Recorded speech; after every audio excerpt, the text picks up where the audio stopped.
Bonjour tout le monde! Aujourd'hui, nous allons parler d'un outil qui est utilisé pour mesurer des variations d'enthalpie des réactions qui s'appelle la calorimétrie.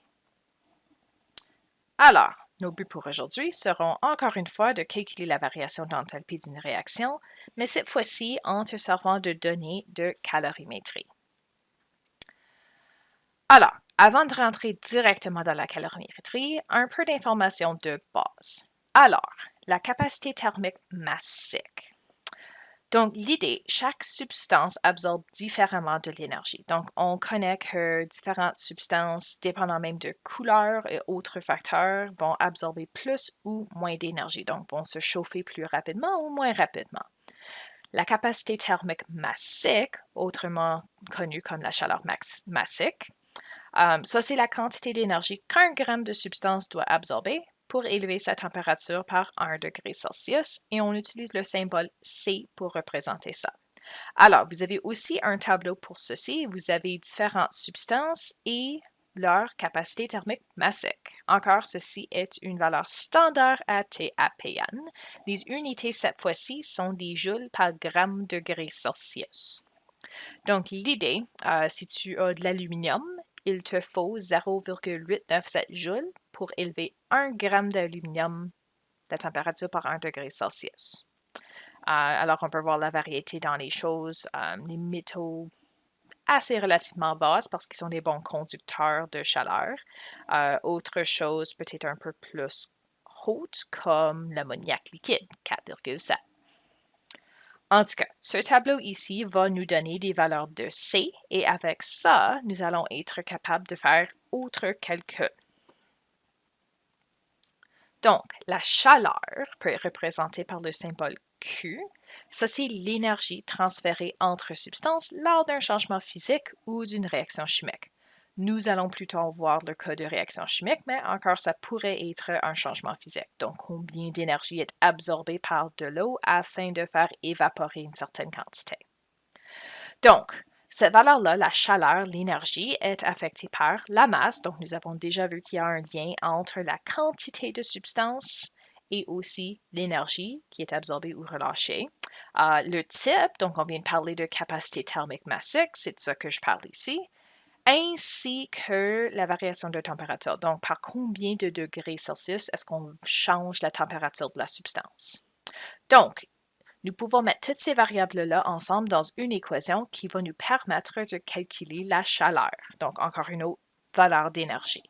L'équation Q, chaleur, est égale à mc delta T. Alors ici, Q, ça c'est notre chaleur, alors l'énergie.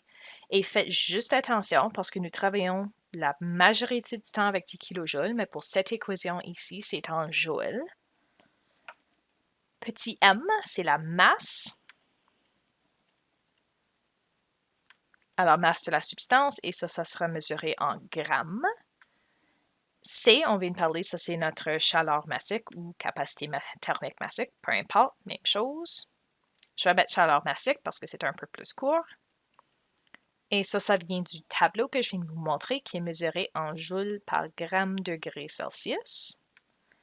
Et finalement, delta T, delta voulant dire la variation ou la différence, donc ça c'est la variation de température.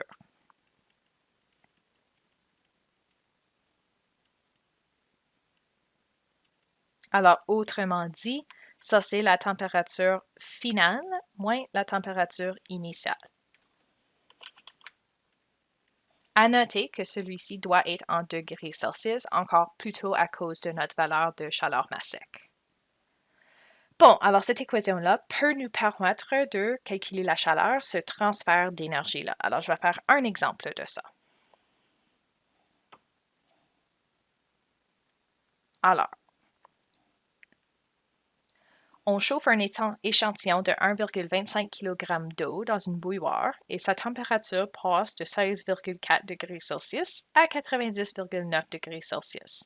Quelle quantité de chaleur l'eau a-t-elle absorbée? Donc, quelques données. Nous avons 1,25 kg, ça c'est notre masse d'eau. Nous avons la température initiale et la température finale de l'eau. et on veut savoir quelle quantité. Alors, ce qu'on cherche, c'est la valeur de Q. Alors, tiens, je vais réécrire ça de côté.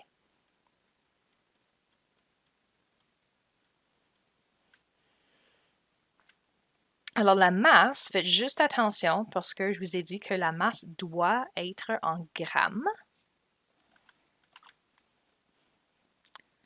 Alors, fois 1000, donc j'ai 1250 grammes d'eau. Pour les autres données, j'ai TF et TI. Alors, avec ça, on peut calculer la variation de température. Alors, température finale moins initiale. Donc, ça, c'est 98,9 degrés Celsius, moins 16,4 degrés Celsius. Et notre variation, 82,5 degrés Celsius. Bon, alors j'ai M delta T, on cherche Q, alors j'ai l'équation Q est égale à MC delta T. J'ai deux de ces variables-là. Ah, je n'ai pas la valeur de chaleur massique. Bonne nouvelle, nous avons un tableau pour ceci. Alors, tout ce qu'il faut connaître, c'est la substance, nous avons de l'eau, et spécifiquement, si on met ça dans une bouilloire, on est température ambiante, ça c'est de l'eau liquide. La plupart des capacités thermiques, l'état n'est pas vraiment spécifié. L'eau, c'est le seul où tu peux avoir soit liquide ou vapeur. Alors, faites juste attention de prendre la bonne valeur. Alors, si je m'en vais au tableau, j'ai de l'eau et j'ai trois valeurs, solide, liquide et gaz. Alors, faites juste attention de prendre la bonne version. Donc, nous avons de l'eau liquide. Alors, 4,18 joules par gramme degré Celsius.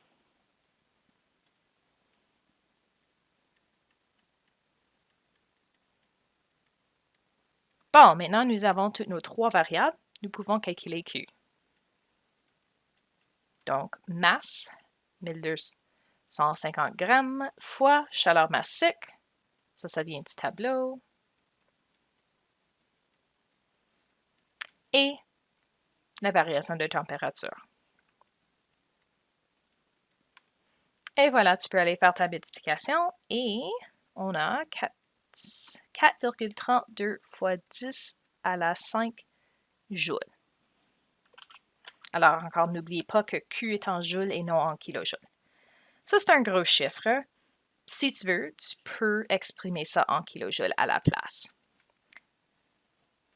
Donc, ça serait, si je divise par 1000, 432 kilojoules.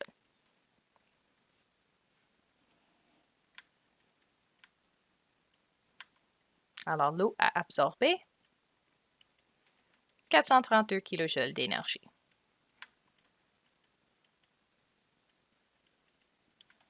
Bon, alors ici, nous avons travaillé plutôt avec simplement une substance, mais je voulais vous introduire à ce concept ici parce que nous allons être capables d'utiliser ça avec nos réactions chimiques et la calorimétrie que je vais introduire sous peu afin de calculer des variations d'enthalpie.